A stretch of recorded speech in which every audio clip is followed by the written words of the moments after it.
Na bwana, mmoja kati ya vitu ambavyo vimehappen bwana ni kwamba kuna huyu bidada ambaye anakwenda kwa jina la Miss Reni. Huyu Miss Reni bwana ni mmoja kati ya watu ambao waga wanatoa maoni kuhusiana na vitu ambavyo vinaendelea huko mitandaoni, na this time around ni kwamba Miss Reni bwana amekuja kulizungumzia sakata zima la mpenzi wa Dulvani, ambaye huyu bwana ni mwanadada ambaye amekuwa akitrend kutokana na interview nyingi ambazo amekuwa akizifanya hivi karibuni. Sasa huyu Miss Reni bwana amekuja kumzungumzia mrembo huyu kwamba watu wengi sana wamekuwa wakimsema kwamba dada huyu angekuwa anafanya biashara na hizi interview basi bidhaa zake zingekuwa zimeuzika, lakini amekuwa tu akizungumza, amekuwa akizunguka katika media mbalimbali kufanya interview kwa ajili tu ya kuzungumza mahusiano yake yaliyopita, au kumzungumzia ex wake na sio kupromote brand yake yeye mwenyewe au kuja na idea ya kufanya biashara. So Miss Reni amekuja kuzungumzia hii issue. Huyu ni Gift, sorry, sio Miss Reni, huyu ni Gift amekuja kulizungumzia hili swala. Nataka hapo umsikilize Gift alichokisema. Huyu nani huyu anajihitaji nani, sijui marumaru sijui tiles nani huyu, huyu demu wake na nani aloachwa, huyu aloachwa sijui ameachana, watajua na wenyewe.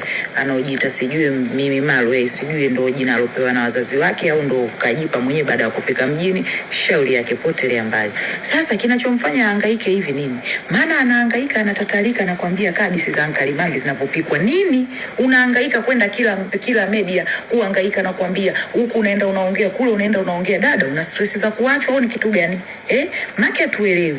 Wewe ndo unasema umemwacha bwana inavyosemekana. Sasa kama wewe umemwacha bwana, mbona unaonekana wewe ndo unaumia, unaenda unahangaika, unarudi huku. Kwa nini huyo bwana aloachwa tusimuone kuhangaika, kutatalika namna hiyo? Wewe ndo unatatalika, mara umeenda unaongea huku, mara umeenda unaongea huku. Mdogo wangu, vitu vinaishi. Hizo interview unazofanya zinaishi. Alafu usichojua wenzako wanakutumia kwa sababu wanakuona wewe mdogo, una akili za kukaa kujifikiria, kujiongeza. Kwa vile ukiitwa wewe mwenyewe tena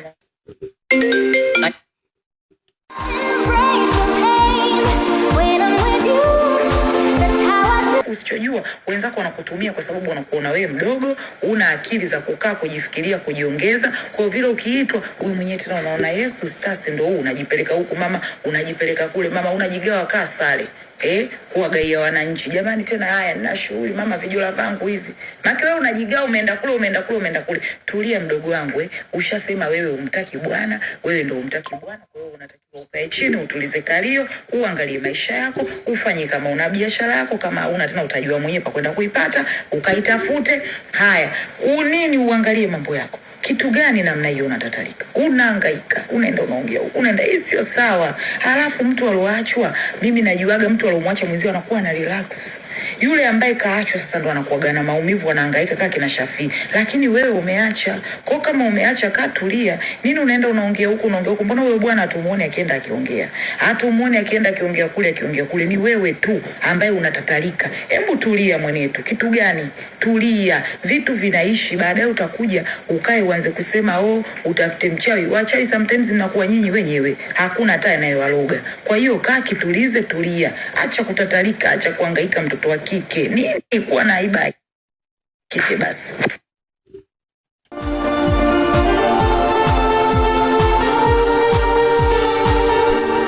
Bwana, huyo ni Gift ametoa maoni hayo. Ukiwa kama mdau na pia una maoni gani, tuwekee kwenye comment section, tutakuwa tukisoma na kureplay, na pia subscribe kwa ajili ya kupata update zaidi.